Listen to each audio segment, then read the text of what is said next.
Hello and welcome to Insights with me, Lynne O'Donnell. My guest today is Natalie Gonnella-Platts. She's the Director of Global Policy at the George W. Bush Institute, which is part of the George W. Bush Presidential Center in Texas. She has extensive experience as a researcher on women's and children's rights, democratic backsliding, autocracy, and gender inequality. I talked to her about a series of reports that the Institute has just released called Captured State that take an almost forensic look at Afghanistan and what's happened to the country, to the people, and to women and girls since the Taliban returned to power in 2021. I must say that these reports are rare in that they make specific recommendations to the international community on what action could and should be taken to hold the Taliban accountable for the human rights abuses they commit with apparent impunity, in the hope that the new regime could be pressured into behaving like a proper government. Have a listen.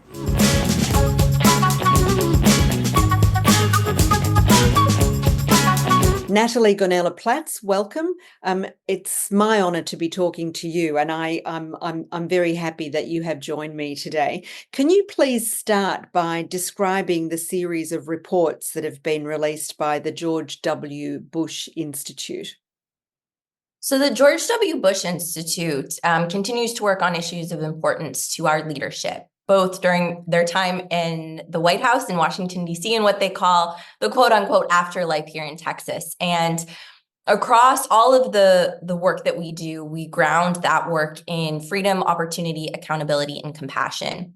Afghanistan has always been a core focus of our efforts since the Institute was founded. But as you can imagine, over the course of the last really 3 to 4 years, that work has grown significantly. And our report series, Captured State, really takes a look at the reality that is playing out on the ground every day, especially for vulnerable populations. And, I am so blessed to work in an institution that has such a robust diversity of expertise. I have colleagues who are anti-corruption and anti-kleptocracy experts. I myself exist within the gender equity space. And so we actually got to thinking about the fact that what the Taliban is doing is very, very much, the prime example of corruption, the prime example of kleptocracy.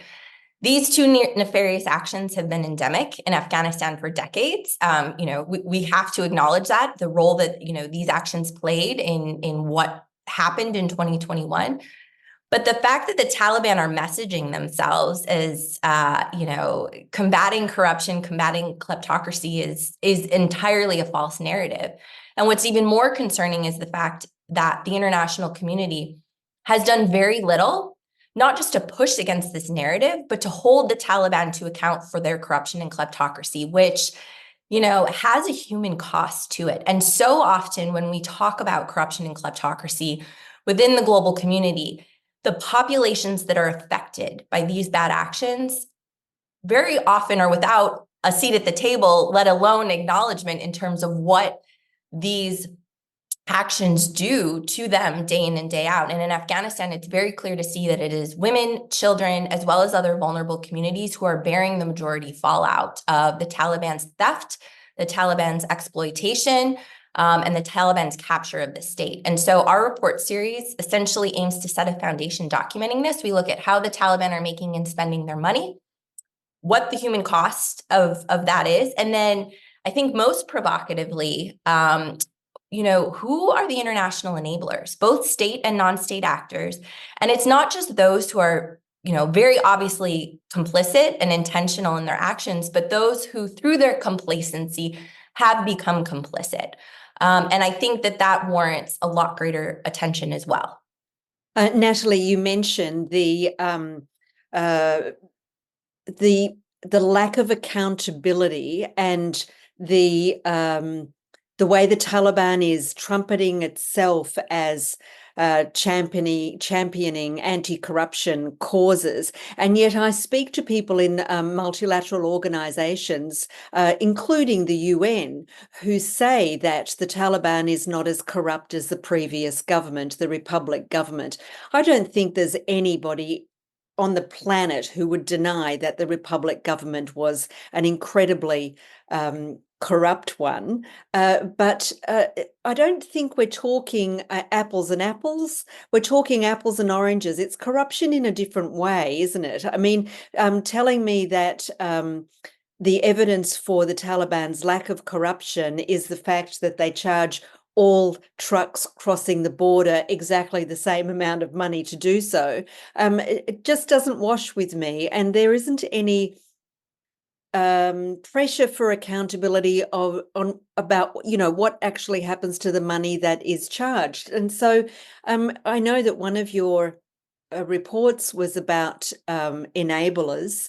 I think that enabling is almost at every level, no? Enablement is happening across the board, rightfully, as you say, every level. And to your point, I mean, corruption evolves. And yes, while it appears that, things are streamlined and more efficient in places like along the borders, where you only have to pay one individual as opposed to 20, right, to get a lorry into Afghanistan and on its way, that really needs to be dissected further. One, to the point on enablement, the Taliban need to make as much money as they possibly can for their own sustainability. It's part of the state. What is state capture is exploiting the state mechanisms and the state resources. And so you're going to want to make, the border situation as attractive as you possibly can for trade and foreign investment, because it aids your end goal.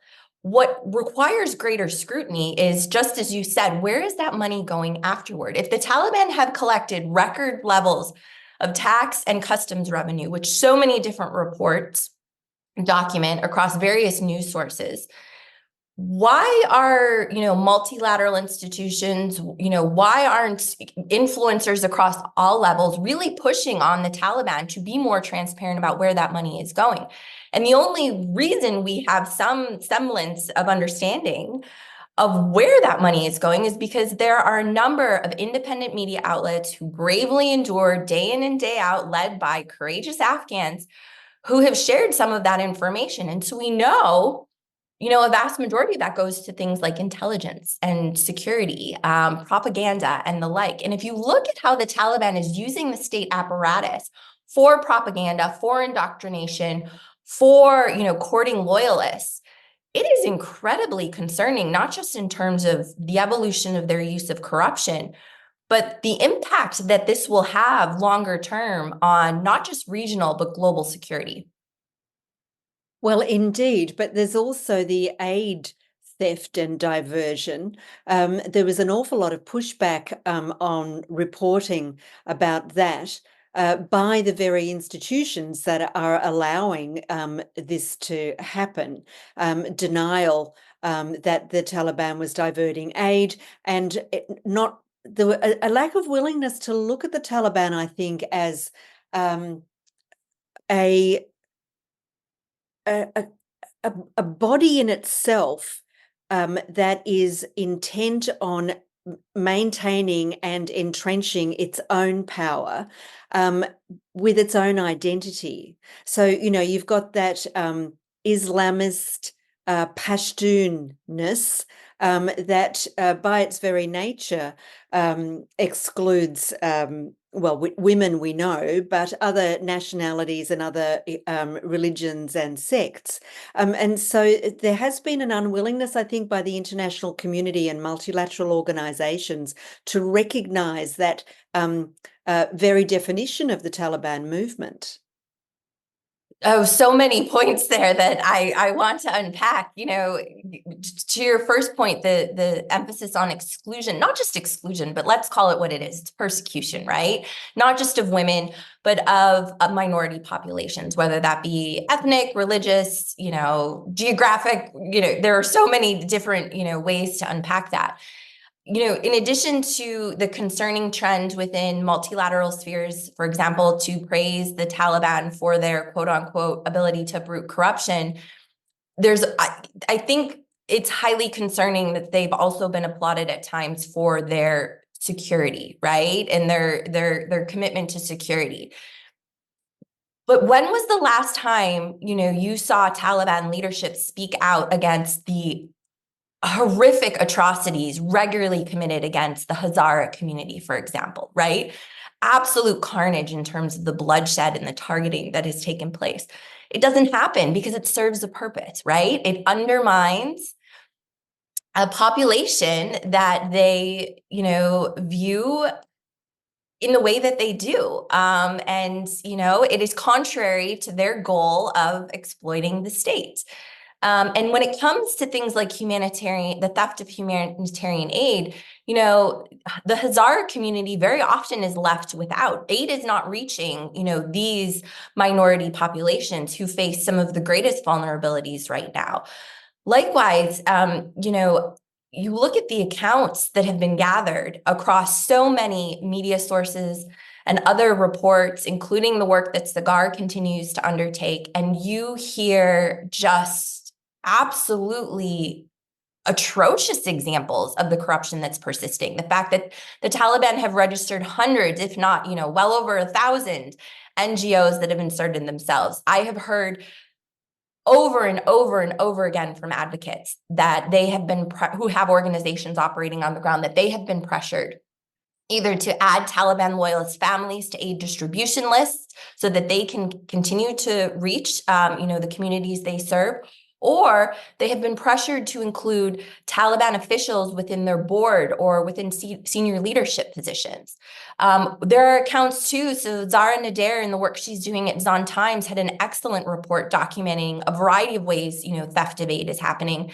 And it includes even Taliban officials going door to door after aid has been distributed, whether it's, essential goods or cash payments, and literally taking back these items from families who are literally enduring hunger day in and day out, preventable and treatable illnesses, heating shortages and the like. And, they're quite literally stealing from children. And so, it may not be apparent, in terms of the immediate inflow of aid, but there are multiple opportunities across the ways in which aid is being distributed that the Taliban can utilize corrupt practices and essentially kleptocracy to steal.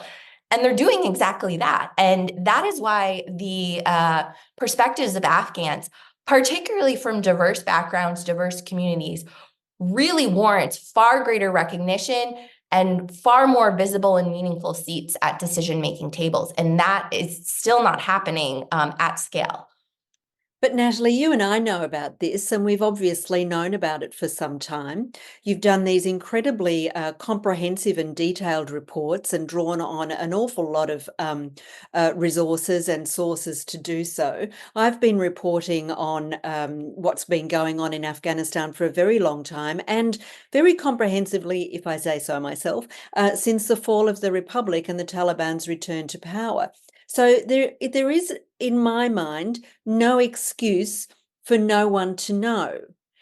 Everybody knows. And then you have people of integrity like Richard Bennett, who works for the UN, the Special Reporter on Human Rights, and the UN Security Council's Sanctions Monitoring Committee also does very comprehensive work on this. And Cigar, unbelievably good quality work for a long time. So why is it, in your view, that this isn't filtering up? Why does the United Nations continue to, accept, I'm trying to think of the right word, accept the Taliban's word for it? And why does UNOCHA continue to accept that this is their country now and this is how they're doing it? Why aren't things changing? Why is it okay to do this in Afghanistan when it wouldn't be okay in my country or your country? So I would be remiss if I didn't acknowledge the fact that there's a lot going on in the world right now. So I want to recognize that, right? There's a lot of competing challenges, but the thing is, they're actually not competing. They're in many ways deeply connected. And, I think in a lot of ways, people still view Afghanistan as existing within an isolated vacuum, and that's certainly not the course. I think, what played out in Afghanistan, and just the chaos of the withdrawal in and of itself really inspired other autocrats. I think the fact that this isolated vacuum is occurring actually enables a lot of other bad actors, autocrats, extremists, the like, which is incredibly unfortunate and really warrants why we need to pay greater attention to what is happening and to really push against the Taliban's atrocities. But, I also think that people aren't quite sure what to do. And what was really interesting in, our work on this report, it actually started rather organically. We just started gathering breadcrumbs, right? Information that was out there that really no one was paying a lot of attention to. And we started to unpack it and link it together with other breadcrumbs, right? And we validated everything that we've documented within the reports. We utilized dozens and dozens of consultations with a wide array of advocates. And we started to see that there actually is a path that has not been pursued. And while many in the international community, I think, are just becoming tired and impatient with the status quo, right, which allows us to, which is encouraging us, I should say, quite concerningly, to see this slow but steady inching towards normalization, which we at the Bush Institute view as, normalization is dehumanization, and it's unacceptable, frankly. But actually, there are a lot of anti-corruption, anti-kleptocracy mechanisms that are on the table that haven't been utilized. And the other thing that we found that I think, to the point, the root of your question, what I've found and was quite surprised by is that, a lot of people have a really, what's the right word? Vague understanding of what the actual existing penalties are that have been in place for a long time. I think folks think that these are far more robust than they actually are. And so we also found that there's a huge education opportunity in underscoring that there's actually a lot of low-hanging fruit. And amid the human suffering that endures in Afghanistan day in and day out, as a result of the Taliban's atrocities, but also, the resulting economic crisis, that in a lot of ways, I think John Sopko said, he sees a lot of Taliban who remain fat, dumb, and happy, right? Like they're not feeling the pain of the economic crisis. And so at a time when they have yet to walk back a single repressive edict and actually only continue to get more brutal to women and other minority populations, it is well overdue for the international community to lean really hard into a number of mechanisms that haven't been tried. And at the end of the day, we could be right where we are today, but at least we can say we tried. And that's really where I think, advocates and experts need to push. And there are a lot of ways to put financial pressure on the Taliban that haven't yet been utilized. You're absolutely right. I am asked quite often, well, what do you think should happen? And as a journalist for a long time, I thought, well, it's not my job. But then I thought, I'm a human being and I'm a woman, and there but for the grace of God go I. And so I started to think about the things that I know of that are on the table. We know that a lot of the Taliban leadership have overseas nationalities. They send their children abroad. Their girls go to school abroad. Their families live in other countries. Let's put a stop to all that. Let's deport the families back to Afghanistan. Let's not allow them to send their girls to school if other girls can't go to school. Let's cancel their foreign passports. And then there's the Magnitsky laws, which are on the books of just about every country that I could reel off in a minute and a half, including the 3 of which I am a citizen.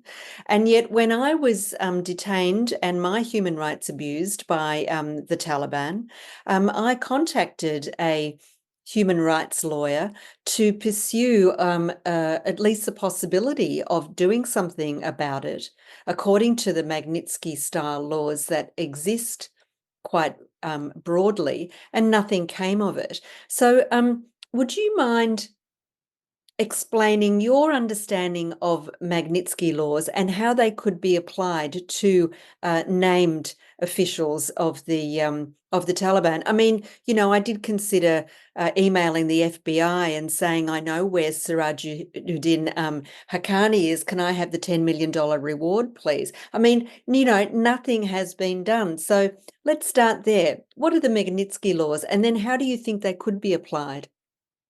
So the Global Magnitsky Act, as it's known in the United States, is legislation that exists within well over 30 countries, right? Including the EU itself, and then obviously has a trickle-down effect into all EU member states. And essentially, it aims to undermine the travel and financial assets of individual perpetrators of gross human rights abuses, corruption, and kleptocracy. And so there are lists that exist, right, in the United States and all of these other countries that have Magnitsky law in the books.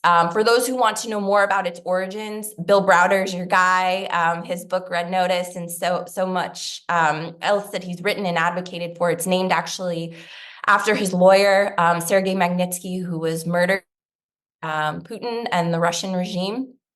And, it has been utilized in so many cases against cartels and extremists and, organized crime leaders and the like, bad actors. In Russia, in China, yes, in Myanmar, across the yes. board. So then the question is, why not the Taliban, and how could that be done? Exactly. Lynn, it's exactly that, right? And what is interesting, so two things with Magnitsky. One, to my knowledge, it is yet to be used specifically against perpetrators of gross women's rights abuses, right? So yes, you can argue that, those who are named are responsible for things like sex trafficking and gender-based violence and the like, of course, but it has never been utilized specifically to target, the persecution of women, gender apartheid, really, which we can come back to that effort as well. Two, it very rarely is used in a coordinated way, which I think hinders its impact, right? So can you imagine what a testament it would be if Magnitsky was utilized against named Taliban officials, right? And in a coordinated way across 30 plus countries. I mean, there's a lot of lip service that has been given over the last 20, 25 years to, the idea of women, peace, and security. We have resolutions at the UN, we have national legislation on the books. But, the global community fails, the US included, to mobilize that, statement of solidarity into substance. This way to demonstrate substance, and I think sends an incredibly strong message to the Taliban. It sends a strong message to other bad actors who use the persecution of women as a tool to fortify power, control, obedience, and personal profit. And it also, I think, lends a lot of gravitas to the effort being led by Iranian and Afghan women to codify and criminalize gender apartheid within international and legal frameworks, which is essentially expanding the definition of apartheid, which to this day remains squarely reflective of racial persecution and segregation. Yeah. Well, aside from the utilization of the Magnitsky laws, you make a whole range of recommendations. Can you run through them? And once you've run through them, let's talk about how optimistic you are about them being taken up. I mean, it's got to happen sooner or later, doesn't it? I have hope. And, I will say this, our work at the Bush Institute, we always underscore the opportunity. There's a lot of critique in this world right now. And, you've mentioned that our reports are grounded in recommendations. And so we don't just like to unpack an issue to unpack it. We want to underscore that there is actually a roadmap forward. So some of the other recommendations that we look at, and I want to push on this, Magnitsky is part of, broader penalties that fall within the sanctions category.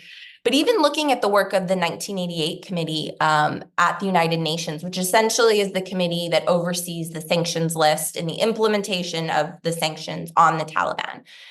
That list in and of itself has not been updated for a very long time. I mean, if you go and take a look at, the current acting minister of XYZ, to see if his name is on the UN sanctions list, it's quite likely not going to be there because the list is incredibly outdated.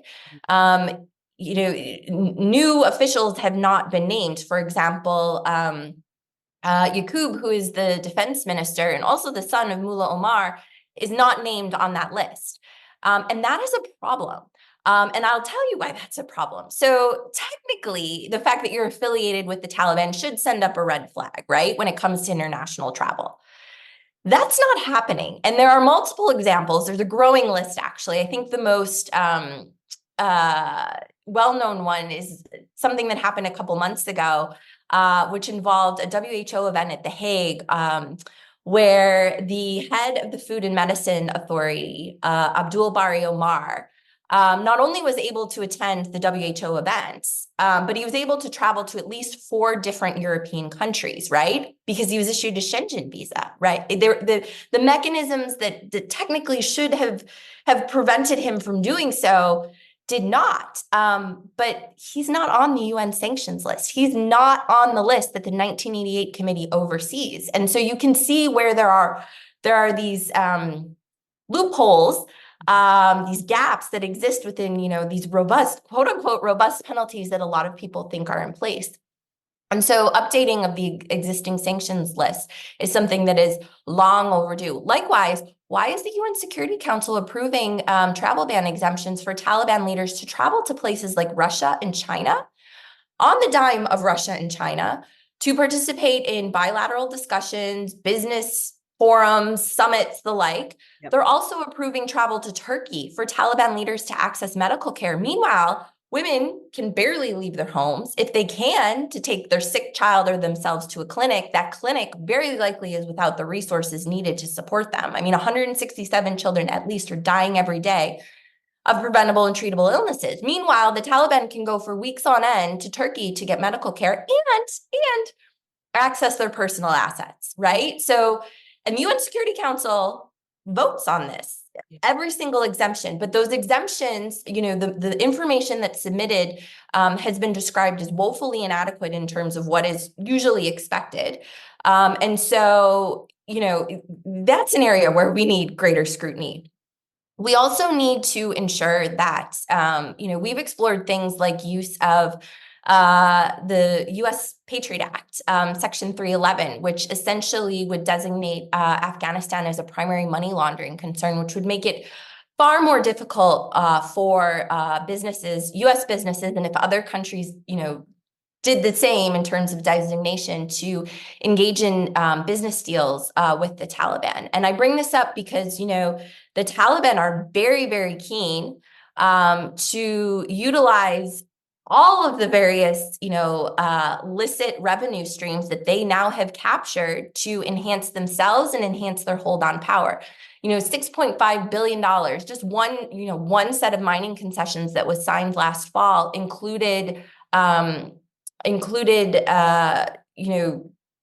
concessions afforded to businesses in China, in Turkey, in Iran, and also 2 firms in the UK.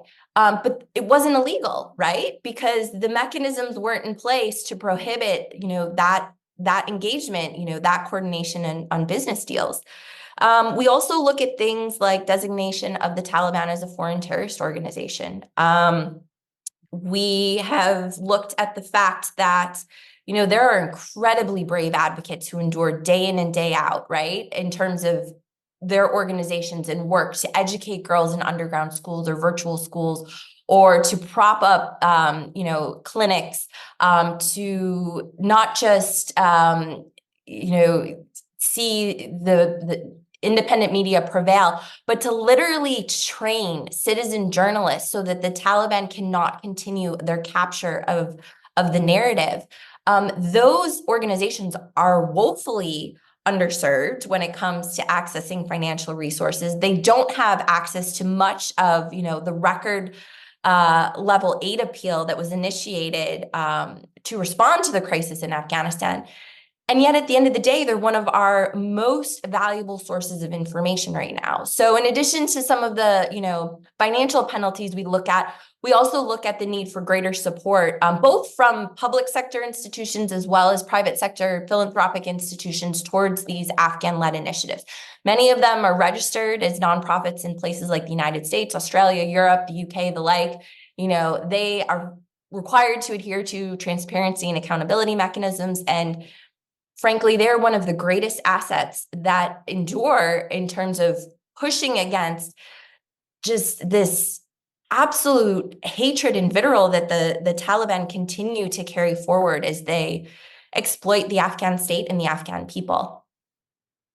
Well, yes, indeed. But I really wonder, when the Taliban has what appear to be constructive relationships with other countries. You've mentioned Taliban officials being able to travel abroad, being given waivers on travel bans to go to business meetings in China, etc. So you've got a dozen countries with ambassadors there. You've got a growing number of countries who are, if not giving formal recognition, at least, like China and Iran, allowing a Taliban diplomatic presence, which in Kabul they take as tacit recognition anyway.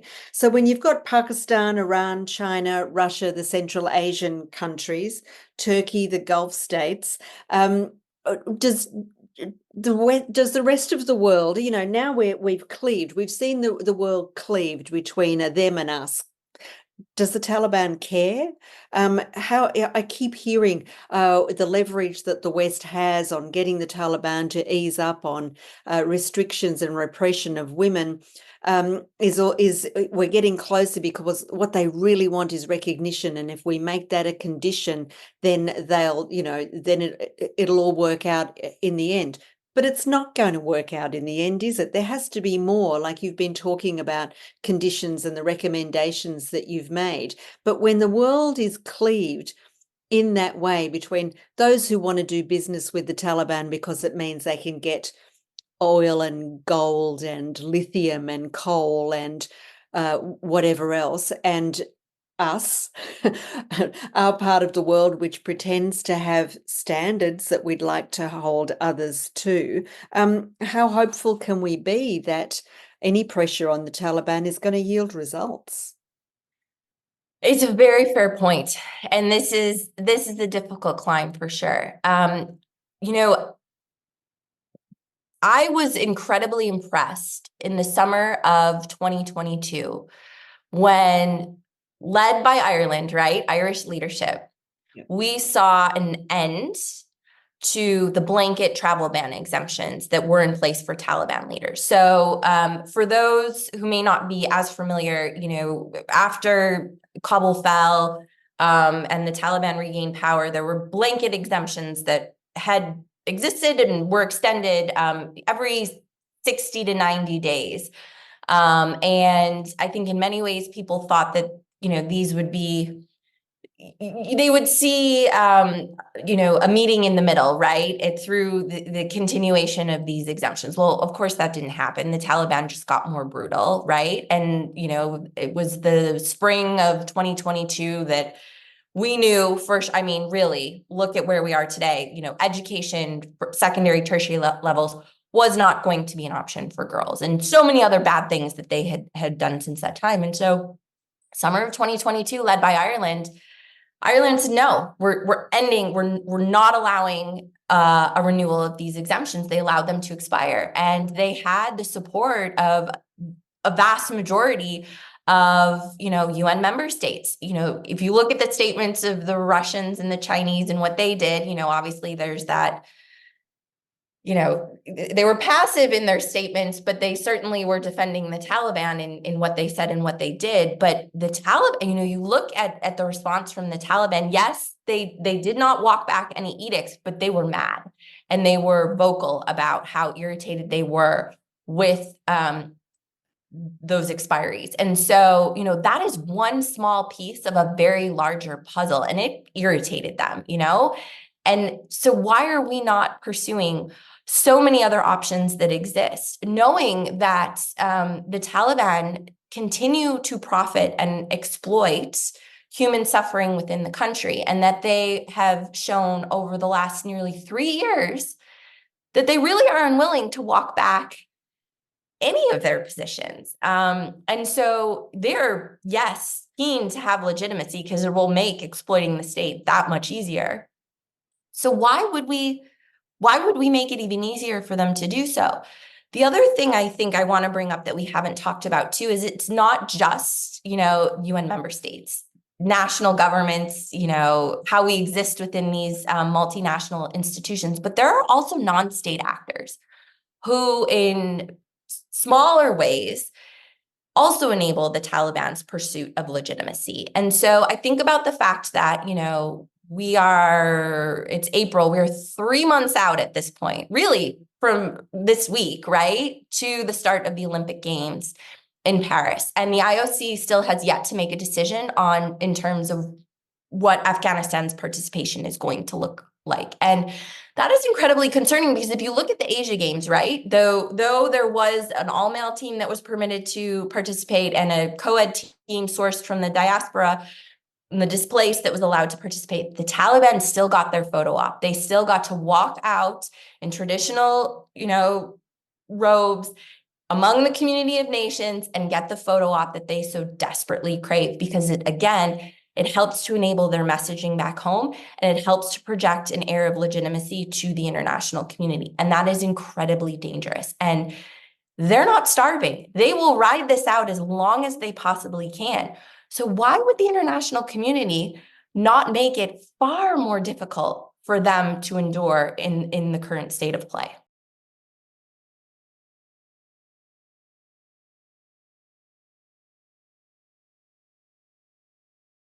So it's very interesting that you mention the Olympics.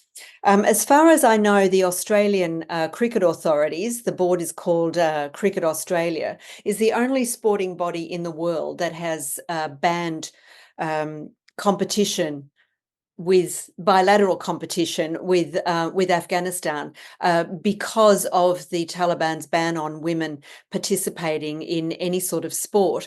No other organisation in the world seems to care. I mean, Afghan cricket players play county cricket in the UK.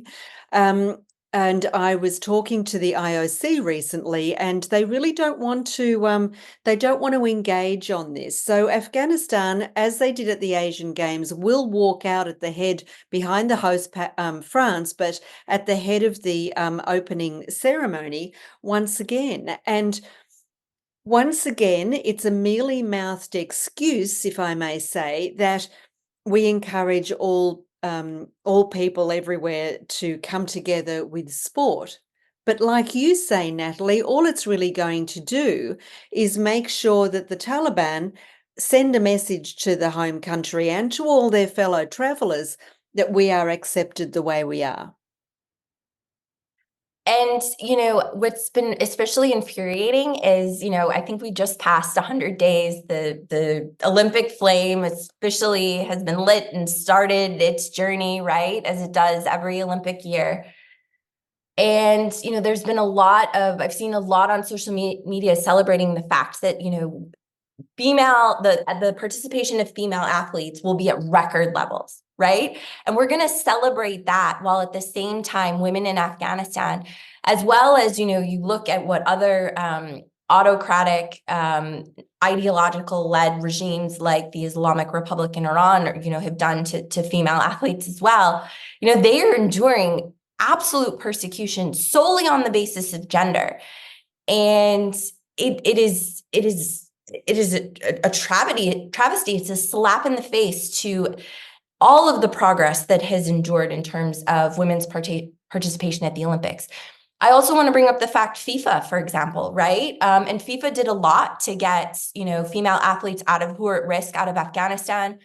And yet they won't allow the women's national team to compete in international competition, whether, it's bilateral, exhibition games or the like. And I believe many of them are now currently in Australia, or have in other ways. The Australian sporting bodies have allowed them to participate. Obviously it's in more of an informal capacity, but think about the message that we are sending to future generations about human rights and human dignity and what it means. And this is one of the most, whether it's the Olympics or the World Cup, these are some of the most watched sporting events in the world. And, it may not be intentional, right, to enable the Taliban, but it's certainly happening. And, this is where calling these institutions to account for their enablement, it matters immensely. And there are ways to do this that are not going to punish Afghan athletes, right? If we figured out a way to allow Russian athletes to compete, right, based on years and years of banned performance enhancing substances, and they can still compete at the Olympics, just not under their national flag. I think we can certainly find a way for Afghan athletes to compete without giving the Taliban the photo op and the unintended legitimacy that they so desperately crave, and have really latched onto. I don't know, how many of your listeners are, looking for imagery, right? But if you go to certain photo stock websites, right, to purchase images for use in, an article or a report or whatnot, what's really interesting is that the Taliban's press office is actually featured on a lot of these websites, and there is a mandatory citation that you have to include the Taliban's press office, right? Again, demonstrating like the legitimacy of their status. And what I find really interesting, though, is that they're the only ones that push out these images, right? The Chinese have yet to push out an image of Xi with the Taliban ambassador. All of this imagery is coming from the Taliban press office. And so that should send a strong warning to anybody who is keen on giving the Taliban a platform, that if you give them an inch, they're going to take a mile, and they're going to use it for propaganda purposes from day one. But doesn't it remind you of those stories about some hotshot 27-year-old guy who was suddenly friends with everybody from J-Lo to Jeff Bezos, and had photos and selfies with them on his website to push his own prowess as a hotshot PR guy or investor or somebody, and makes millions of dollars and runs away with it, was a criminal all along, and everyone goes, yeah, we should have known. That's kind of what it's like. But also, you're talking about future generations.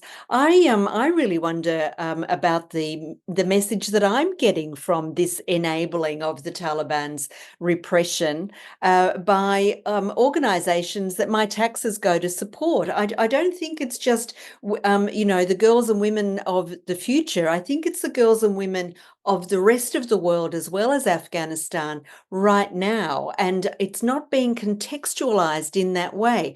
The Afghanistan situation is being isolated so that it can be enabled, in my view. If it's just, oh, it's just over there and it won't last long, it'll be okay. But it's not just over there.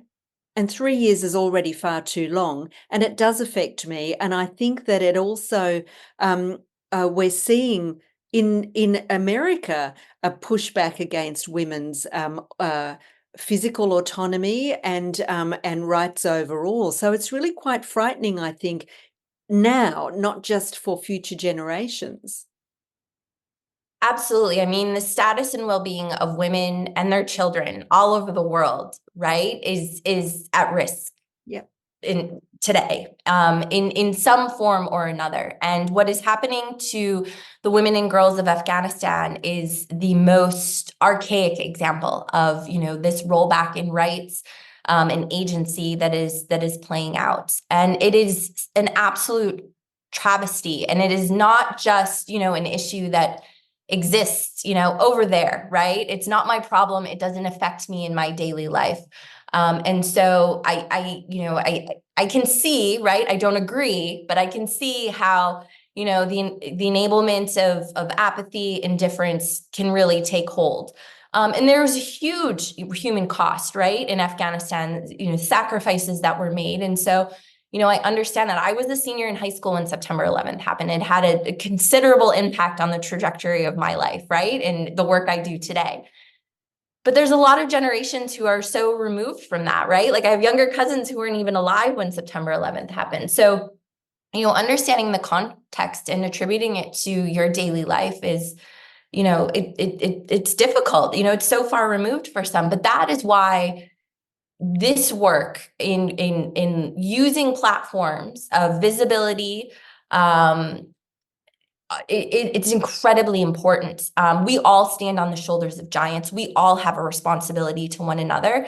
And if this can happen in Afghanistan, if what can happen in Iran, at the hand of the Islamic Republic against Iranian women continues to endure, I read, or over the weekend, it was announced that, right, there's a new morality unit, right, that is going to be far more, if you can even imagine,